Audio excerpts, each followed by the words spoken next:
18 years. That's how long it took for Kwon Tae-seok to build the most feared criminal empire in Seoul. 18 years of blood, betrayal, and buried secrets. But in a single night, one phone call, one name on a legal document, one impossible birth date, everything he built began to collapse. Not from a rival gang, not from the government, from three people who shared his blood. The same blood he denied in front of cameras, in front of the world, on the night he threw their pregnant mother into a storm and told her she was nothing. If this story already has your heart pounding, drop a like and comment your city below. I want to see how far this story travels. Now stay with me, because this is only the beginning. The call came at 2:47 in the morning. Kwon Tae-seok was not asleep. He rarely slept past midnight anymore. Too many years of conditioning, too many nights when sleeping meant dying. He was standing at the floor-to-ceiling window of his penthouse on the 43rd floor of the Kwon Tower, a glass of 20-year-old scotch in his hand that he hadn't touched in the last hour. Seoul spread out beneath him in all its electric indifference, the Han River cutting through the city like a dark vein. His phone buzzed on the marble side table, once, twice. He didn't move immediately. He had 3 assistants, 2 security chiefs, and a rotating night staff whose entire job was to absorb the noise of his empire before it reached him. When his personal line rang, the number known to fewer than a dozen people on Earth, that was a different thing. He crossed the room and picked it up without looking at the screen. "Talk," he said. The voice on the other end belonged to Park Hyun-jae, his chief financial officer, a man who had survived 22 years in Tae-seok's orbit, which was itself a kind of achievement. Hyun-jae was not a man given to panic. He spoke in measured sentences, always, even under pressure, which was exactly why the fractured quality of his voice at 2:47 in the morning registered like a physical blow. "Sir!" A pause that lasted 2 seconds too long. We have a situation with the holdings." Tae-seok set the scotch down. "Which holdings?" "All of them." He didn't respond immediately. The word didn't parse correctly. He let it sit in the air, waiting for Hyun-jae to walk it back, to clarify, to narrow it down to something manageable. The man didn't. "Explain," Tae-seok said. "The shell companies in Singapore and the Caymans, the ones registered under Quan Meridian Holdings, they've been transferred. The offshore accounts linked to the real estate portfolio in Hong Kong and Vancouver. The intellectual property licenses under K Structure Corp., the distribution subsidiaries." Hyun-jae's voice dropped. "The Jeju Land Trust, all of it. Chairman, in the last, we think it happened over the span of 72 hours, but the filings are dated across the last 6 weeks. Whoever did this was patient. They moved things in pieces, small enough that no single transaction triggered a flag." The window in front of Tae-seok reflected his own face back at him, 51 years old. Silver beginning to thread through black hair he kept swept back without vanity. A face that people described, in private, as carved. All hard angles and compressed jaw, eyes that absorbed light without giving anything back. He had been called many things in his life. Ruthless, visionary, monster. He had absorbed all of it without expression. What moved across his face in this moment was not panic. It was something closer to recognition. Something old and buried shifted in his chest. "Who signed the transfers?" he said. His voice was flat, controlled. Another pause. This one longer. "Sir, the signatures? There are 3. 3 different individuals. The documentation is clean. Legal counsel is already reviewing, but so far everything appears to be in order. The acquisitions were structured as legitimate corporate purchases, leveraged through entities that have been building minority stakes in our subsidiaries for the past 2 years. We didn't catch it because—" "Who signed them?" Tae-seok said again, and this time there was nothing controlled about it. Hyun-jae said the names. 3 names. Family names that were not Korean. Given names that were 1 Korean, 2 African in origin. A combination that would have seemed random, meaningless, to anyone without context. To Kwon Tae-seok, standing at his window at 2:47 in the morning with a birth date on the corporate documentation that his CFO read aloud from the transfer papers, the sound was not random at all. He had not heard the name in 18 years. But the date was something else. The date was his. Taeseok set the phone down on the marble counter without saying another word. Hyunjae was still talking. He could hear the tinny sound of the man's voice, compressed and distant, coming from the speaker. But the words stopped meaning anything. He stood with both hands pressed flat against the countertop, the cold stone against his palms, and breathed. He was not a man who frightened easily. He had put 3 rivals in the ground before his 35th birthday. He had walked into a police commissioner's office and walked back out with charges dropped and evidence sealed. He had survived a kidnapping attempt at 42 that left 2 of his security detail dead, and him with a scar along his left ribs that he never discussed. Fear was not a sensation he allowed himself to indulge, because the moment you acknowledged fear was the moment someone else smelled it on you. But standing in his penthouse with the names of 3 people he had spent 18 years trying not to think about ringing in his ears, Kwon Tae-seok felt something he did not have a clean word for. It sat in the center of his sternum like a coal. He picked the phone back up. "Get me Seong-min," he said, "and tell him to bring everything we have on a woman named Nia Adeyemi. Whatever our people can find. I want it on my desk before sunrise." What the files eventually produced, by 5 a.m., when Tae-seok sat behind the massive walnut desk in his home office with 4 men standing at attention along the wall and a stack of printed documents in front of him, was a combination of very little and far too much. The name Nia Adeyemi had essentially vanished from the public record approximately 18 years ago, around the same time she left Seoul. There was a departure record, a flight to Lagos, with a layover in Dubai. After that, the trail fractured. She surfaced briefly in a medical licensing record in London 3 years later, a clinic in Brixton, then gone again. A property record in Toronto 7 years ago, a small house in the Scarborough district, under a different surname, her mother's maiden name, it turned out, which was the sort of precaution someone took when they didn't want to be found. The 3 children were not in the file at all. They had never been in any file Tae-seok had access to because he had never looked. He was aware, distantly, the way a man is aware of an old injury on a cold day, that this was a deliberate choice he had made. At the time he had framed it to himself as practicality. The marriage was over. The children, he had told himself in the world, were not his. Moving forward required burying the story completely, and burying the story completely required not pulling on threads. He had not pulled on threads. Someone else had. "The corporate structure," he said, not looking up from the documents. "Walk me through how it was built." Seong-min, Kim Seong-min, his head of security, a thick-set man with a permanently broken nose from a fight in his 20s that he had never had corrected, shifted his weight. "Best we can piece together right now, someone began acquiring small positions in the Kwon Meridian subsidiaries about 26 months ago. Different entities, different jurisdictions. The acquisitions were always just below the disclosure threshold. They stayed patient. They let positions vest. They used voting agreements to build influence without triggering change of control provisions. Obitsum ba mastiya. How does an 18-year-old do this? Tae-seok said. The room was quiet. They don't, Seong-min said. Not alone. Whoever designed the structure knew corporate law across at least 4 jurisdictions. This took professionals, years of planning. Our analysts think the original framework was laid before the children turned 16. Tae-seok looked up. Before they turned 16. Someone has been building toward this for a long time, sir.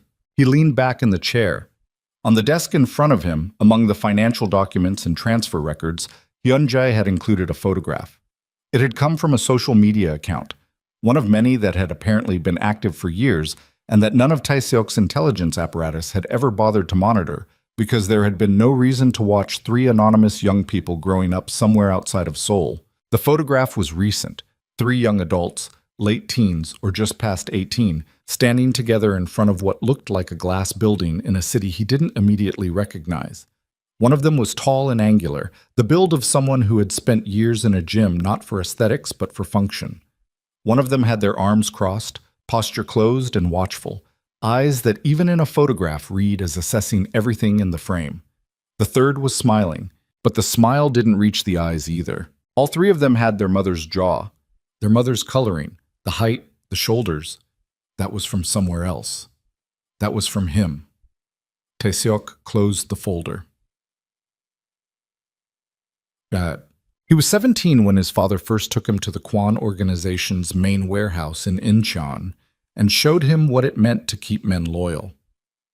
He was 19 when he made his first kill, a distributor who had been skimming from the network, and he remembered being surprised by how mechanical it felt. Not easy, but mechanical, like a problem solved. He was 27 when he took control of the organization after his father's stroke left the man alive but finished, and 29 when he restructured the criminal network into a corporate holding company so layered with legitimate business that the line between legal and illegal had effectively ceased to exist. He had built himself from the inside out. Everything he was, the discipline, the ruthlessness, the capacity for patience that his rivals consistently underestimated, was deliberate architecture. And then he had met Nia Adeyemi at a charity dinner in Gangnam when he was 32, and something in that architecture had briefly, embarrassingly, failed to hold. He did not let himself think about this often, but at 5 a.m., with her children's names on transfer documents in his hand, the memory arrived without permission. She had been the attending nurse for a guest who collapsed at the dinner, not there as a guest herself, there as a professional, in scrubs under a blazer, calm in a room full of panicking socialites. He remembered watching her work, the efficiency of her hands, the way she spoke to the collapsed man.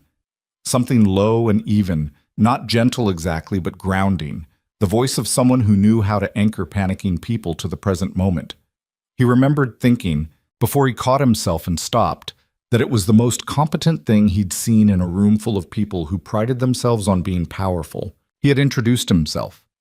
She had not been impressed, which was its own kind of thing. Most people, meeting Kwon Tae-seok, arranged their faces into something careful. She had simply shaken his hand, told him his Korean was excellent. She was studying the language, still learning, delivered that little self-deprecating observation without embarrassment, and gone back to work.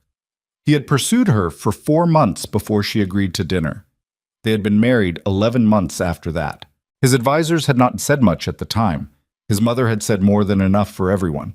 But Tae-seok had been 32 and operating from a place of certainty about his own judgment that had not yet been seriously tested. And Nia she was someone he had not been able to categorize, which was unusual enough that he had mistaken it for something deeper than it was. Or perhaps it had been something deeper. He was not certain, sitting in his office at 51, that he had the honesty left to evaluate it clearly. What he knew was this: for 3 years the marriage had been real enough. It had had weight. It had had the specific texture of something that mattered. And then the power had shifted under his feet, and he had made a choice, and the choice had been wrong. And he had spent 18 years building walls around that fact so thick that he had largely stopped being able to see it. Nia had come into the marriage with 2 conditions, written in her own handwriting on a paper cocktail napkin at the restaurant where he'd finally proposed.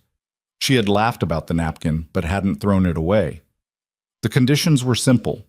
He had read them and agreed without argument, because at 32, looking at her across a table, he had believed he meant it. The first condition: no other women. Not because she was naive about what world she was marrying into, but because she would not share. He had agreed. The second condition: any children they had would be treated as his, not provisionally, not depending on how they looked or where they fell in someone else's estimation, but fully and without condition. She had been direct about this. She knew what the world looked like. She knew what it would mean, in certain circles, for a Korean crime boss to have black children. She was not asking him to be blind to the difficulty. She was asking him to have decided, before it became relevant, which side of that line he stood on. He had agreed. He had, in the end, not been able to hold that agreement. The slide had been gradual, the way these things always are. Pressure from the old guard in his organization, men who had served his father and held opinions about bloodlines, an image that they delivered in the form of quiet concerns, respectful suggestions, the language of loyalty rather than bigotry. Pressure from the political allies who were growing increasingly important to his ambitions and whose constituencies were something different from welcoming. And then there had been Yoon Se-ra. He tried not to think about Yoon Se-ra as a cause. She was more accurately a symptom. A woman from one of Seoul's oldest families, beautiful in the aggressive and specific way of someone who had cultivated beauty as a professional asset, who had attached herself to his orbit 2 years into his marriage with the kind of patient expertise that he should have recognized as a strategy. She had never asked him for anything openly. She had simply been present, consistently, in the spaces where Nia increasingly was not. The business dinners, the political events, the late nights in the office. She had not destroyed his marriage. He had destroyed his marriage. Yunsera had simply made it easier to tell himself a story about why. The story he had told was this: Nia was not suited to the life. The children, and she was pregnant with 3 of them by then, a fact that had produced in him a complicated mixture of awe and terror that he had suppressed instead of examining, were going to be a liability. The image he needed to project, the alliances he needed to solidify, required a certain kind of presentation. He had made a mistake in judgment. Correcting it quickly was more merciful than prolonging something that wasn't going to work. He had believed this, or he had believed that he believed it, which was close enough to get him through the necessary steps. The necessary steps included a charity gala.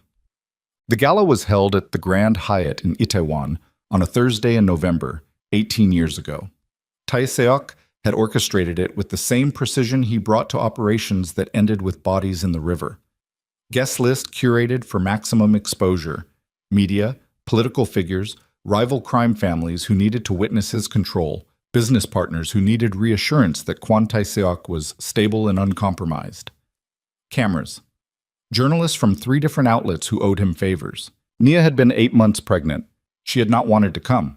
In the weeks before, she had been quietly unraveling the fiction he'd been constructing, asking questions he hadn't expected, noticing absences he hadn't been careful enough to explain, watching him with those dark eyes that didn't miss much. She wasn't certain yet, but she was close to certain. He could feel her getting there. He had told her the gala was important. He had told her it would be a chance for them to appear together publicly, to present a unified front, to quell some of the whispers. She had looked at him for a long moment. That particular look she had, steady and penetrating, that he had always found both attractive and discomforting. And then she had said, "All right." She had worn a deep burgundy dress. He remembered this with a clarity that had always bothered him, the specificity of it, the way memory preserved things without your permission.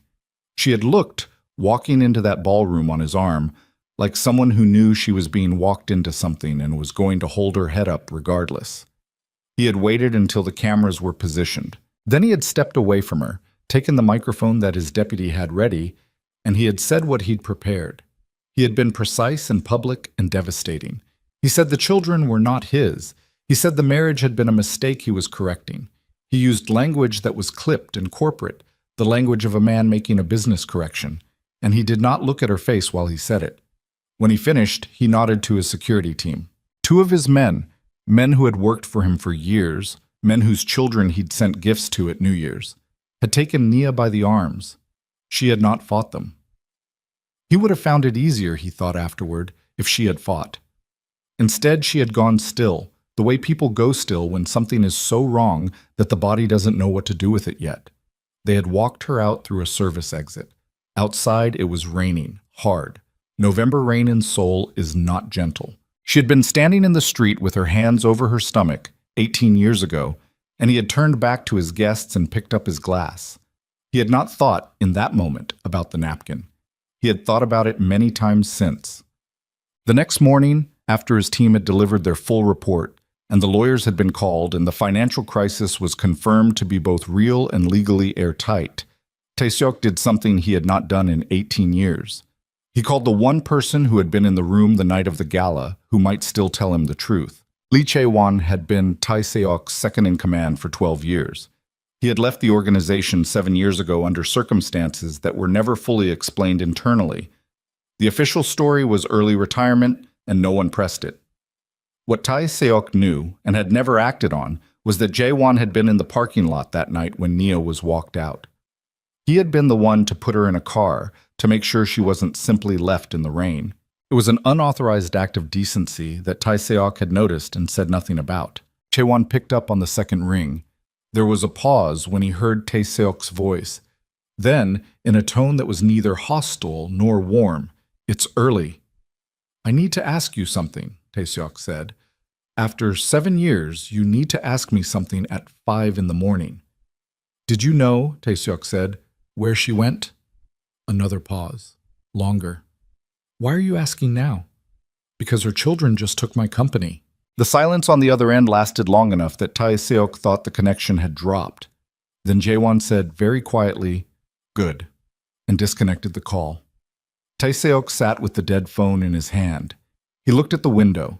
The city outside was beginning to lighten at the edges, the particular blue-gray of Seoul dawn, the fog off the Han River drifting up between the towers.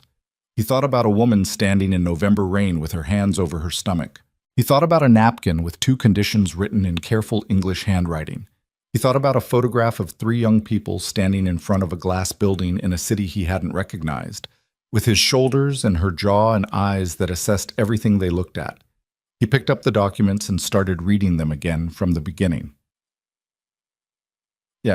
His empire, assembled over 22 years, occupied 14 floors of Kwan Tower and extended into every corner of the city in ways both visible and invisible.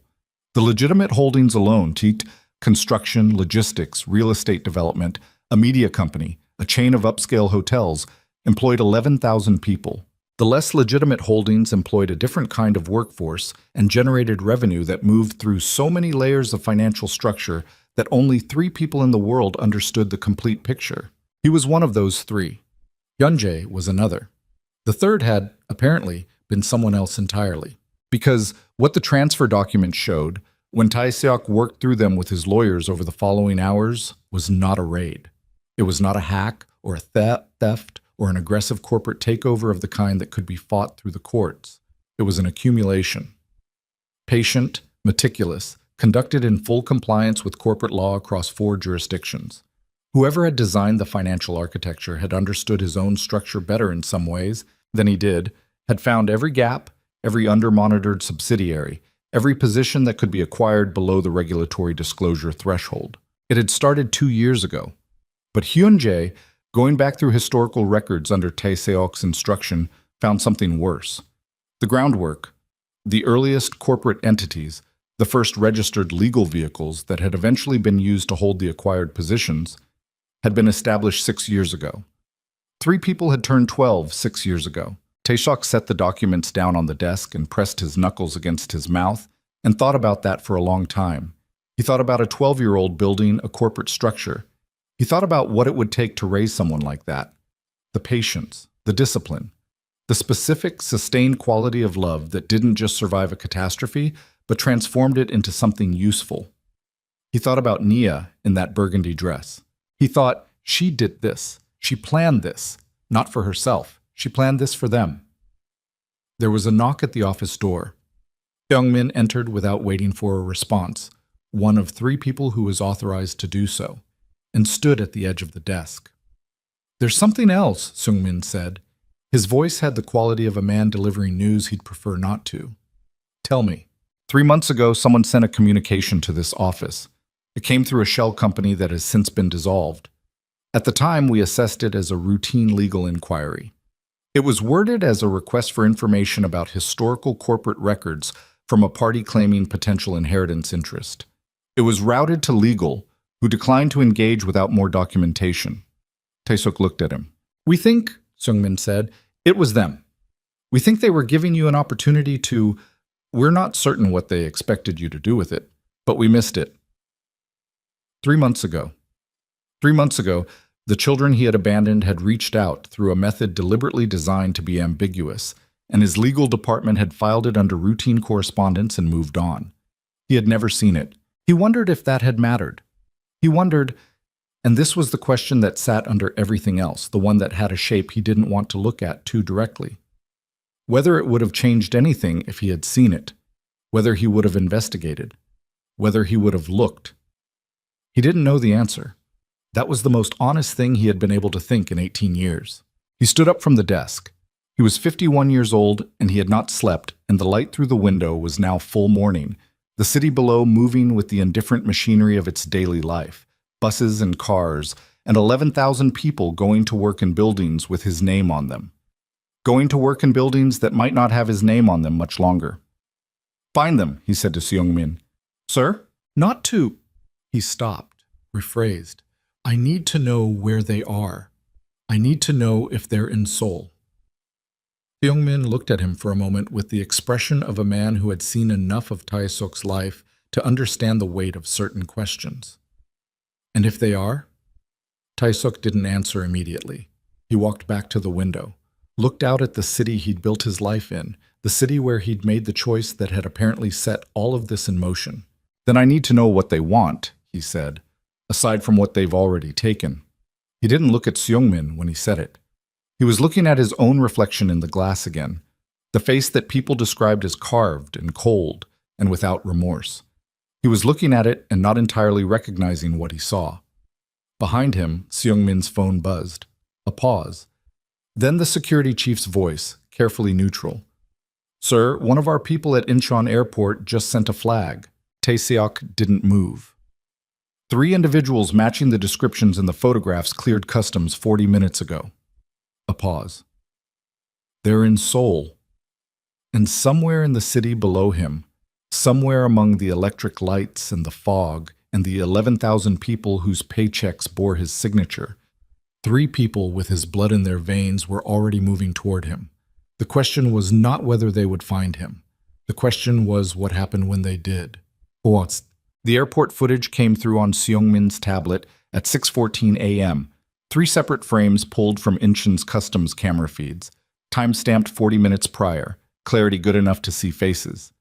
Tae-seok looked at the images for a long time without speaking. The tall one, the one with the fighter's build, broad through the shoulders in a way that was unmistakably inherited, moved through the customs hall with the kind of economy that people who've been trained develop without realizing it. Not the swagger of someone performing confidence, the contained stillness of someone who didn't need to. That was the one Seung-min's contact had flagged first, because security people noticed other security people. And whatever this young man was, he had been prepared. The second figure, shorter, a little, carrying a laptop bag against one hip, and walking half a step behind the first, had their face turned slightly away from the camera. Deliberate. Not paranoid, just careful. Someone who had thought about camera angles before arriving. The third was the one who stopped Tae-seok's breath. She was looking directly into the lens. Not by accident, not the distracted glance of a traveler who happened to face the wrong direction. She was looking at the camera the way you look at something you've already decided to address. A young woman with her mother's jaw and eyes that, even at the compressed resolution of an airport security feed, communicated something that Tae-seok's chest registered before his brain did. She knew the cameras were there. She looked into one and let herself be seen. That was a message. He just didn't know yet what it said. I want everything on where they're staying, he said. Credit cards, hotel registrations, rental records, whatever your people can pull. Seung-min was already on the phone. Tae-seok set the tablet face down on the desk and looked at the window. Full morning now. The city running at its normal pitch, indifferent, loud. He thought about calling Hyun-jae back, then didn't. There was nothing new to say to Hyun-jae. The financial damage was done and the lawyers were working on it, and the answer everyone was circling without landing on was that there might not be a legal remedy, because the transfers had been legal. He poured coffee he didn't want and stood in his kitchen and thought about a 12-year-old building a corporate structure. He thought about the girl looking into the camera. He thought, she wanted me to know they were coming. Jaden Kwan, he used the name, had decided to use it deliberately as a kind of flag planted in enemy territory. Checked into the service department in Mapogu under a corporate entity that had been registered in Singapore 18 months ago and had no traceable connection to any of the holding company transfers. He set his bag down on the floor and did not look at the city through the window for the same reason he always avoided looking at Seoul from above.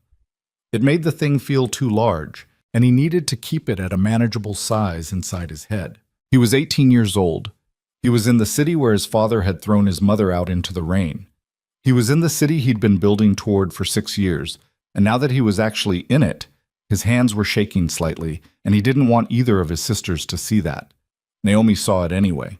She set her laptop bag on the kitchen counter and crossed the room and put her hand on his forearm without saying anything. Not a comfort gesture. Naomi didn't really do comfort gestures, they both knew that. More like a confirmation. An anchor. He's here, she's here, Zara's here. The plan is the same as it was yesterday. He steadied. Zara checked in? He asked. 30 minutes ago, different building, same block. Naomi was already opening the laptop.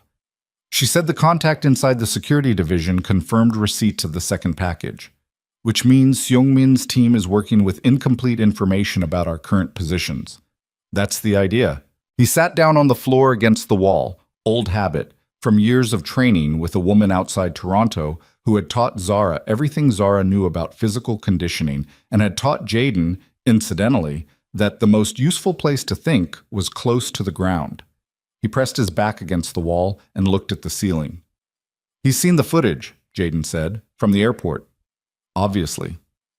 Zara did the camera thing on purpose. Naomi glanced at him over the laptop screen. Yes. We agreed we weren't going to. She made a judgment call. We had a plan. Jaden. Naomi's voice was not loud, but it had a specific quality. Their mother's quality, actually. The low-frequency firmness that cut through noise without raising itself. She made a judgment call. She thought he should know we weren't hiding. I think she was right. If he's operating like he thinks we're trying to stay invisible, he'll commit resources to surveillance that we'd rather he direct elsewhere. Making ourselves visible costs us nothing. Jaden thought about this. It costs us the element of surprise. We were never going to surprise him, Naomi said. He knows we're here. He'll know why we're here within 24 hours regardless of what Zara did at customs. The question was never whether he'd see us coming. The question is whether he has enough time and resources to respond effectively. She looked back at the screen. He doesn't. Jaden let out a breath. The ceiling in the apartment was white and unmarked. He tried to think about it the way he would have, sitting in their mother's kitchen in Scarborough, working through a problem that was still theoretical, still a layer removed from being real. He'd been good at that. The abstraction had been useful for 6 years. It was less useful now that he was sitting on a floor in Seoul, and the problem had a face that he'd seen in photographs his entire life and had never once met. He said, "Has he tried to contact us yet?" "No." "He will." "Yes." Naomi closed the laptop halfway. "When he does, let me handle it." He looked at her. "Why you?" "Because Zara will hit back too fast and you'll—" She stopped. "Say it. You'll want to listen to him." Her voice was not unkind, just precise. "You always wanted it to be more complicated than it was. Even when we were 12, you'd go back over the timeline and find the part where he could have made a different choice, and you'd camp out there." She held his gaze. "He made his choices, Jaden. Multiple ones. Over years. He had 18 years to look for her, and he didn't. That's not complicated." The room was quiet for a moment. "I know," Jaden said. He knew. He just also knew. Because he was his mother's son, and Nia Adeyemi had raised 3 children who could hold contradictory things simultaneously without collapsing, that knowing something and being finished with it were 2 different states. Taesok's lawyers arrived at the tower at 9 a.m. There were 4 of them, which meant he was taking it seriously enough to be afraid. And he was taking it seriously enough to be afraid because Park Hyun-jae had called at 8:30 with an update that clarified, with the precision of a blade entering between ribs, exactly how much trouble they were in. The problem was not the transfers themselves. The problem was the structure beneath the transfers. The one Jaden had built, apparently, from materials Taesok hadn't known were lying loose. Because Hyun-jae's team, working through the documentation, had found something that the overnight analysts had initially overlooked. 3 of the Kwan Meridian subsidiaries that had been acquired were not just revenue-generating entities, they were load-bearing structures. They held, buried in their corporate arrangements, key licensing agreements that the legitimate media company needed to operate. Cross-collateralization agreements that tied several of the construction subsidiaries to financing from a major Seoul bank. And the one that had made Hyun-jae's voice go very quiet on the phone, a majority position in the logistics company that moved, among other things, cargo that was not listed on any customs declaration. Whoever had designed this had understood that the criminal network was not separate from the corporate structure. It was threaded through it, and they had found the load-bearing points. They had not pulled the thread. Not yet.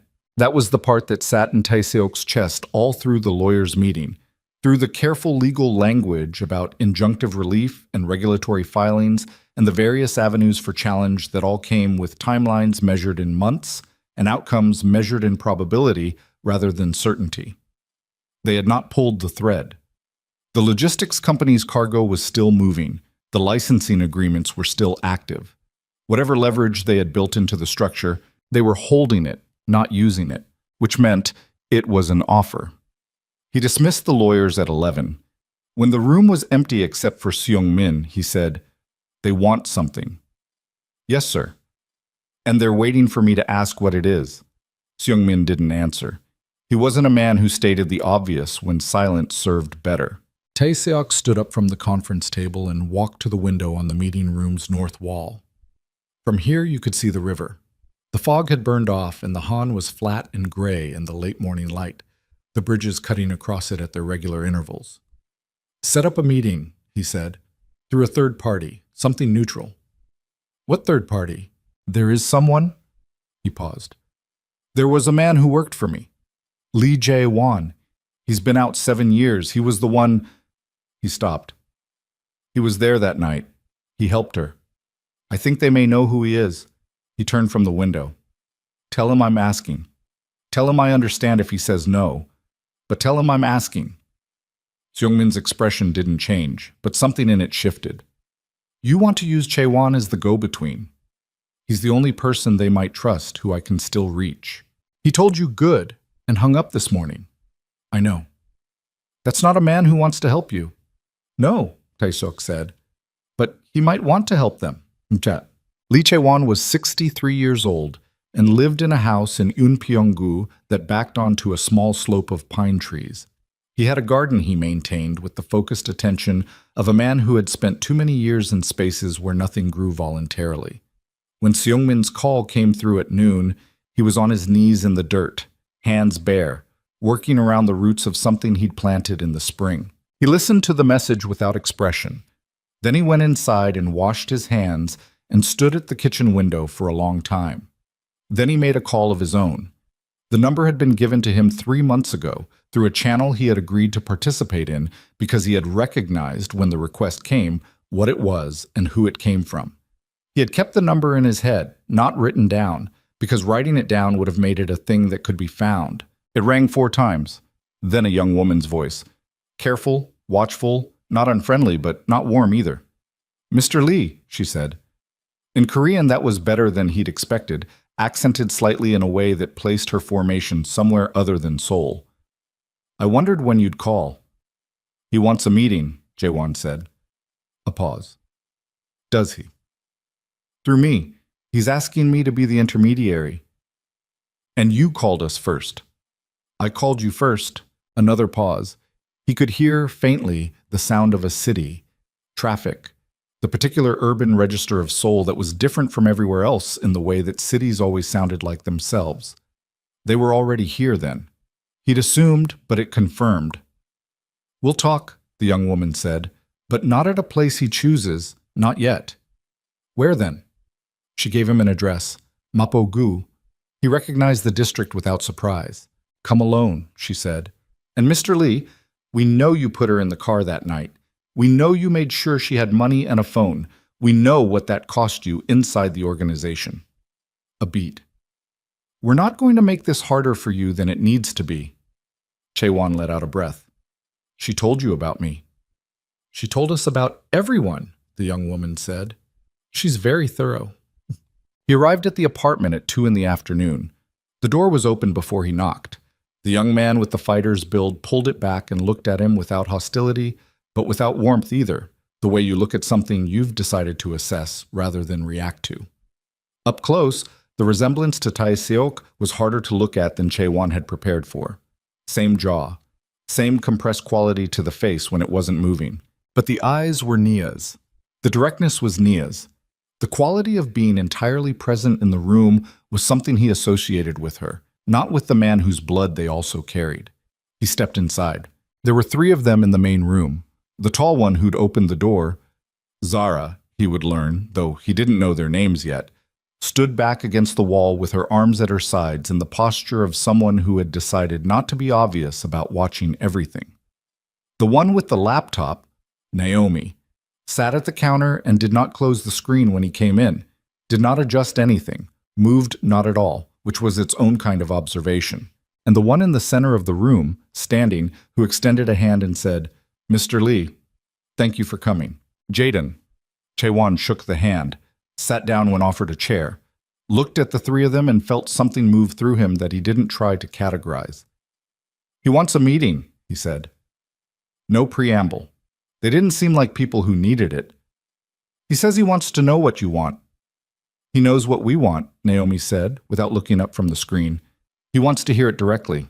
"Then he should contact us directly," Zara said from the wall. Her voice was low, deliberate. "He has a phone. He has our corporate contact information. He's had it for 6 weeks. Chaewon looked at her. "He's also afraid." The room shifted. Not dramatically. No one's expression broke. But something in the air of it changed. Zara looked at her brother. Naomi looked at nothing in particular. Jaden looked at Chaewon with those direct eyes and said, "Of us." "Of what you know," Chaewon said. "Of what you're holding. We're not threatening him." "I know. That's what's scaring him." Chaewon leaned forward in the chair, elbows on his knees, the posture of a much younger man that he fell into when he was being direct. "Your father, whatever else he is, he knows threats. He's been living inside threats for 30 years. He knows how to respond to threats. He has no idea how to respond to what you're doing." Jaden was quiet. Then, "What are we doing from where you're sitting?" "You're being correct," Chaewon said, "which is harder to fight than anything else." The room was quiet for a moment. Naomi closed the laptop. She looked at Jaewon, and in the shift of her attention from screen to face, he understood that whatever was happening now was happening at a different level than before. "Tell him," she said, "that we'll meet him 2 days from now. He chooses the location, neutral, not the tower. He comes with one person. We bring one person." She glanced at Jaewon. You want me there." "We want someone there who was honest in 2006, she said. "That narrows the list considerably." He almost smiled. Nia's precision, delivered in a younger voice but identical in its quality. "There's something else," Jaden said. He had been sitting in a chair across from Jaewon with his hands loose in his lap, but now he leaned forward slightly. "You said he's afraid of what we know. You said it's what we're holding." "Yes." "Does he think we'll use it?" Chaewon looked at him carefully. "He doesn't know. And that not knowing is what's eating him." Jaden nodded slowly. Then he said something that Chaewon had not expected and would think about for a long time afterward. "We sent him something 3 months ago, through a legal entity, a contact request." His voice was even. "Did he see it?" Chaewon said nothing for a moment. He had not been told about this. He was, in this moment, putting together what it meant. "It went to his legal team," Chaewon said. "I don't know if he saw it personally." Jaden absorbed this. His face didn't change, but something behind his eyes did. A specific and quiet thing, like a door closing on a question that had been left open for too long. "Okay," he said. "Tell him we'll meet." Chaewon stood to leave. He was at the door when Zara spoke again from the wall. "Mr. Lee." He turned. Her face was unreadable, but her voice had a texture that hadn't been there before. Something careful under the surface of it, the way you speak when you're keeping something controlled. Do you know if she's—" "Your mother is well," he said. He had made a point to know. He had felt, since the night in 2006, that he owed at least that much attention. "She's been well for a long time." The look that went between all three of them at that moment was brief and not intended for him. He looked away from it, gave them that privacy, and let himself out. He stood in the hallway with his back against the closed door for a moment. Then he called Seung-min. "Tell him they'll meet," he said. 2 days, he picks the place." He paused. "And tell him to think carefully about what he's going to say when he gets there, because those three are not going to give him a second chance to get it right." Taeseok received this message at 3 p.m. and stood with it in his hand for a long time. 2 days. He had 2 days and a location to choose, and one chance to sit across from 3 people who had every reason to let him collapse under the weight of what he'd set in motion 18 years ago. He pulled open the bottom left drawer of his desk. He had not opened it in years. It was not the kind of thing he could explain if anyone asked, so he had simply never opened it in front of anyone. He reached to the back and removed a small Ziploc bag that contained, folded into thirds, a paper cocktail napkin. The paper was brittle now at the creases. The ink had faded but was still legible. The handwriting was neat and unhurried, the English careful, the two conditions written one above the other in lines that were still perfectly straight. He sat with it in his palm. He sat with it for a long time. And then his phone rang. Not his personal line, the main office line. His assistant's voice when he picked up was fractured in the way that voices go fractured when the news is very bad, and the person delivering it doesn't know how to start. Chairman, we've just been notified by 3 of our major investors. There are documents circulating. A summary of the logistics company's operations. A pause. The real operations. Sir, if this reaches the financial press, Tae-seok went still. When? He said. The notifications started coming in 20 minutes ago. We don't know how many investors have received. Who sent them? His assistant hesitated. The origin address traces to a corporate entity in Singapore, the same one that handled several of the transfer documents. They hadn't waited 2 days. They had moved already. And with that one fact landing in the center of his chest like a stone dropped from a great height, Kwon Tae-seok understood that he had misread the situation completely. He had thought the meeting request was a negotiation. It was not a negotiation. The meeting was the last door, and they had already started closing the walls. The first investor called Tae-seok directly at 3:22 p.m. His name was Choi Byung-soo. 67 years old, third-generation money, the kind of man whose family had survived every political and economic convulsion of the last century by being very good at knowing which way things were going before they went there. He had been in Kwon Meridian's legitimate portfolio for 11 years. He had attended dinners at Tae-seok's home. He had shaken hands at New Year's and sent expensive fruit baskets at Chuseok and conducted himself always with the particular warmth of a man who understood that the relationship between investor and chairman was a form of marriage that required maintenance. His voice on the phone now had none of that warmth. Tae-seok-si. The honorific still there, but stripped down. Functional. The kind of formality that means the opposite of respect. I assume you've been made aware of the documentation circulating this afternoon. I'm aware, Tae-seok said. Then you understand why I'm calling. Tell me what you received. A pause. The sound of paper, or the digital equivalent. A 14-page summary. Logistics company operations, specifically the cargo movements that don't appear in any customs record. Dates, routes, contact names within the organization. It's detailed enough that it didn't come from someone guessing. Another pause, colder. It came from someone who had been inside. Tae-seok kept his voice level. Byung-soo, this is clearly an attempt to destabilize. I have been in business for 40 years, the man said, and the warmth was entirely gone now, just the hard edge of someone who had decided. I know what destabilization looks like, and I know what documentation looks like. This is documentation. A beat. I'm withdrawing my position, quietly, because we have history, and I'm giving you that much. But I'm withdrawing, and I would strongly suggest you consider what the next 48 hours look like if the financial press receives the same package my office received this afternoon. He disconnected. Tae-seok set the phone on the desk, face down, and pressed both palms flat against the walnut surface. He breathed, once, twice. The third breath was harder than the first two. Seung-min was standing at the wall. The man's face gave nothing away, but his posture had the quality of someone calculating whether to speak. Tae-seok looked up and met his eyes and said, How many? 3 confirmed as of 10 minutes ago. Our financial monitoring team is tracking outreach across the investor pool. The document appears to have gone to a selective list. Not every investor, not the full network. Targeted. Seung-min paused. The ones who received it are the ones who would talk. They're not trying to destroy the company, Tae-seok said, more to himself than to Seung-min. No, sir. They're trying to demonstrate capacity. He pushed off the desk and walked to the window. Same window he'd been standing at since 2:47 in the morning, the city below unchanged in its indifference. They're showing me exactly what they have and exactly what they can do with it, without actually doing it. That's our read. It's a detonator, Tae-seok said. They're holding it up so I can see it. They haven't pressed it.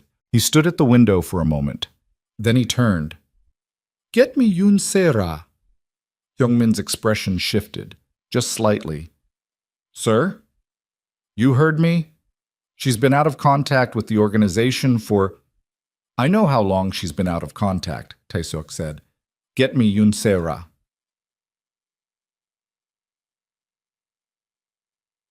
He had not spoken to her in 6 years. The relationship, if that word applied to what it had been, had lasted 4 years after Nia left, which was itself a kind of information he had never fully processed. It had ended not dramatically but practically, the way arrangements end when they've served their purpose and both parties are clear-eyed enough to recognize the moment. She had moved on to other orbits. He had let her move. She picked up on the 4th ring. Her voice was the same, that precise social calibration, always exactly the right temperature for the room. Tae-seok-si, it's been a long time. I need information, he said. He didn't have the patience for the social scaffolding. About 6 years ago, before you left, I need to know if you had contact with anyone researching the organization's historical records. A pause. Brief, but there. That's a specific question, she said. It's a specific situation. I've been out of your world for 6 years. I don't see how I could have information relevant to... Sarah. His voice dropped. Not threatening. He was too tired for the performance of threat. Just direct. The exhaustion of a man who had been awake for 36 hours and had stopped having the energy to be anything other than honest. Someone built a detailed picture of this organization, the corporate structure, the criminal operation underneath it, the specific load-bearing points. They started building it years ago. That kind of picture doesn't come from outside. It comes from someone who was inside. Silence. They're Naya's children, he said. You know that already, I think. You're not a woman who misses things. The silence continued. Then, what is it you're actually asking me? Did you help them? 3 seconds. 4. The sound of a city on her end, somewhere that wasn't Seoul by the register of the traffic. No, she said. He believed her. She was a skilled liar, but she was a liar with a specific texture, and he had known her long enough to hear the difference. She hadn't helped the children. But, he said, but, she said, and something in her voice shifted into a register he hadn't heard from her before. Not quite guilt, because he didn't think she was capable of guilt in its full form, but something adjacent to it, something that acknowledged weight without fully picking it up. There may have been a conversation, some years ago, with someone who asked questions about the corporate structure in a way I thought, at the time, was related to a separate business interest. How many years ago? 7, perhaps? 8? 8 years ago, the children would have been 10. The person asking questions would not have been the children. It would have been their mother. The realization moved through Tae-seok slowly, the way cold moves through a room, not arriving all at once, but occupying the space incrementally until you understood that the temperature had changed entirely. Nia, 8 years ago. While he was still sleeping in his penthouse with her name buried under 20 layers of willful forgetting, she had been somewhere outside Seoul, Toronto, as it turned out, in a small house in Scarborough. And she had been building the architecture of this. Not the children, not yet. Her. She had laid the foundation. They had built the structure. He put the phone down on the desk very carefully, like a man setting down something he's realized is fragile. He stood without moving for a long moment. Seungmin watched him from the wall and said nothing. She's been planning this for longer than the children have been alive, Tae-seok said. His voice came out quieter than he intended. 8 years ago, she was already talking to people inside my circle. Seungmin said nothing. I threw her out in November rain at 8 months pregnant, Tae-seok said. And she went somewhere and had 3 children and then spent the next decade building the instrument that would take everything I built, and she did it correctly and without violence, and I didn't see any of it. No, sir. The weight of that, no, sir. Seungmin was not a man given to editorial comment, but the brevity of it carried everything the man hadn't said. Tae-seok looked up. Get me a car. I'm going to Mapogu. Seungmin went still. Sir, the meeting is... I'm not waiting 2 days. We agreed to terms. I didn't agree to anything, Tae-seok said. Jae-won agreed to terms. I was told. There's a difference. He picked up his jacket from the chair back. Get me a car with 2 men. No more. If I show up with an army, they'll take it as aggression, and I can't afford what they do next. You don't know which apartment. Mapogu is not a large district, and whoever is running their intelligence operation, he glanced at Seung-min, has been watching us long enough to know our protocols, which means they'll see me coming and they'll make a decision about whether to let me in. That decision is out of my hands. He moved toward the door. Everything else has been out of my hands since 3 a.m. this morning. I'm going to stop pretending otherwise. But the car pulled up to a building on a side street off the main Mapo thoroughfare at 4:40 p.m. The driver cut the engine and Tai Seok sat in the back seat for a moment. His 2 security men were in the front and they said nothing.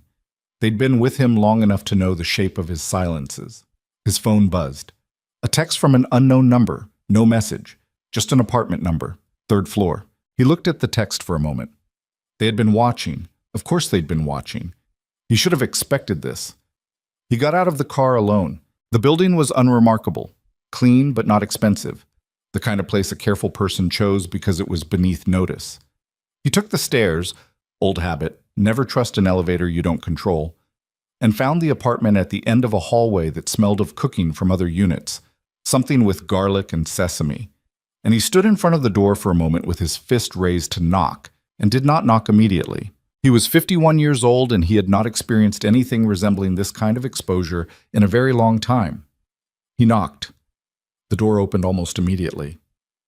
The young man, Jaden, the one from the financial documents, the one with his shoulders and her eyes, looked at him without surprise.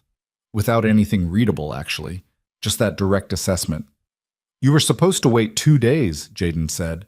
I know. Taesuk looked at his son. First time seeing his son in person. The knowledge of that sat in his chest like something physical. I'm not here to negotiate. A pause. Then what are you here for? I don't know, Taesuk said. It was the most honest thing he'd said to anyone in 18 years. I need to be in the same room. Jaden studied him. Then he stepped back from the door. Shepet.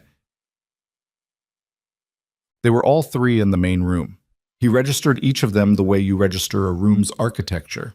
Quickly, completely, then you pick where to put your weight. Naomi at the counter, laptop closed for once. Zara against the far wall with the particular stillness of someone who had trained the impulse to react into something slower and more deliberate. And Jaden, who had let him in, who moved back to the center of the room and stood between his sisters in a positioning that was unconscious and also completely clear. He had raised them. He had not been there, but someone had raised them into people who stood like this, like a unit, like something built to hold. Taesuk stood in the middle of the room. He did not sit down. He did not take his jacket off. He stood and looked at the 3 people in front of him and felt the specific quality of his own body, the heaviness of it, the accumulated weight of 51 years and 22 years of a particular kind of life and 18 years of a particular kind of absence. And he said nothing for a long moment. Zara spoke first. You drove here with 2 security. Yes. You left them in the car. Yes. She looked at him. Not the way people looked at Kwon Tae-seok, not with the careful management of someone who was afraid of what they might show. She looked at him the way she'd looked at the airport camera, direct, assessing, unimpressed. Why? She said. Because I don't know what I'm doing, he said. And bringing security into a room when you don't know what you're doing is the kind of mistake that ends badly. A silence. Naomi uncrossed her arms. She hadn't moved from the counter, but something in her posture had shifted. Still not open, but different from the watchful tension of before. You got the investor calls? She said. Yes. We weren't trying to... I know what you were doing, he said. You were demonstrating. I understand. He looked at her. I need you to understand that I understand, because the thing I'm about to say requires that we're in the same room about what's actually happening. Naomi looked at Jaden. Jaden looked at Tae-seok. Talk, Jaden said. Tae-seok reached into his jacket pocket. He removed the Ziploc bag with the cocktail napkin. He set it on the counter in front of Naomi. He did not explain what it was. He let her look at it. Naomi looked at the bag, at the napkin inside, at the handwriting. Her jaw shifted. Something moved through her face and then was gone, controlled, but he'd seen it. "Where did you get this?" she said very quietly. "I kept it," he said. "For 18 years. I don't know why. I've told myself various things about why. None of them are adequate." He looked at all three of them. "I kept it." The room was entirely silent. Then Zara, from the wall, in a voice that was low and controlled and furious beneath the control, said, "You kept a piece of paper. You kept a piece of paper for 18 years, and what you didn't keep was any part of being a human being about it." Her voice didn't rise. That was almost worse, the way it stayed level while the content of it burned. She was in the rain. She was 8 months pregnant, and she was in the rain, and you went back to your party. Mice. Well, a beat. Each word separate and deliberate. And you kept the napkin. He didn't flinch. He had no right to flinch. "Yes." "Don't tell me you kept it because you cared," Zara said. "Don't tell me any story about regret. You had 18 years of regret, and you used exactly none of them." "I know." "Then why are you here?" she said. "What do you want from us?"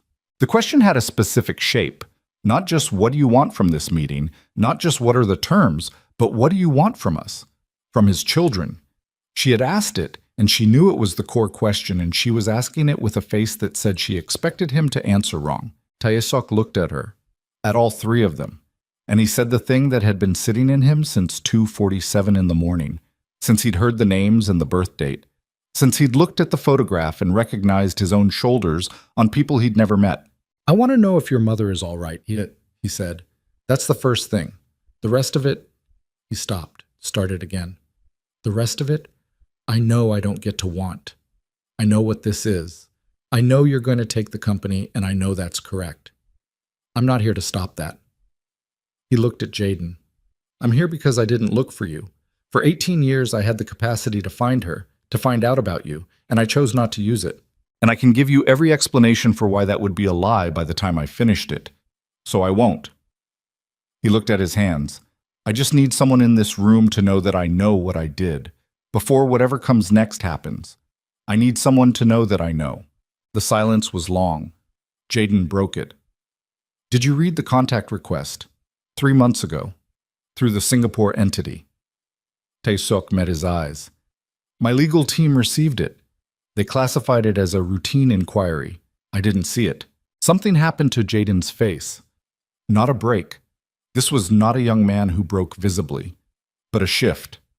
A door closing, as Jaewon would later describe it, though Jaewon wasn't in the room.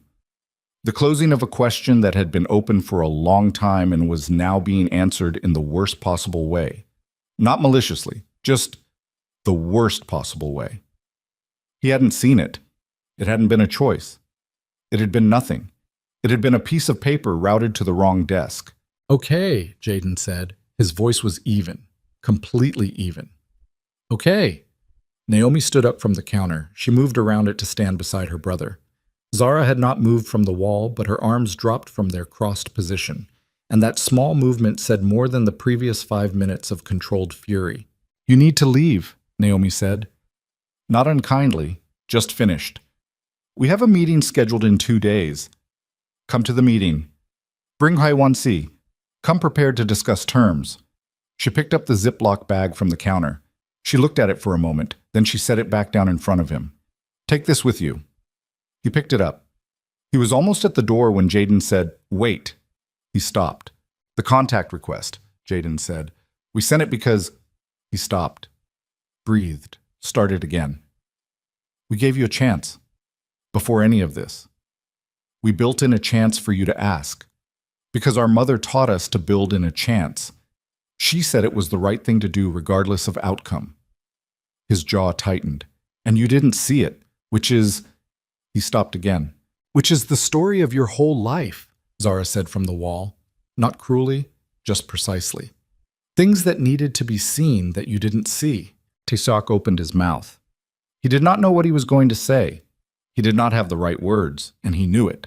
And whatever inadequate fragment was forming in his chest was cut off by the sound of Seongmin's voice coming through his earpiece. Urgent, clipped, the tone the man used only when the situation had changed drastically in the last 30 seconds. "Sir, you need to come down, now." A pause with bad things in it. "Yoon Sera just held a press conference." He went cold. Sungmin's voice continued, and each word landed like something dropped from a great height onto the floor of his chest. She gave a statement to 3 financial journalists. She disclosed everything.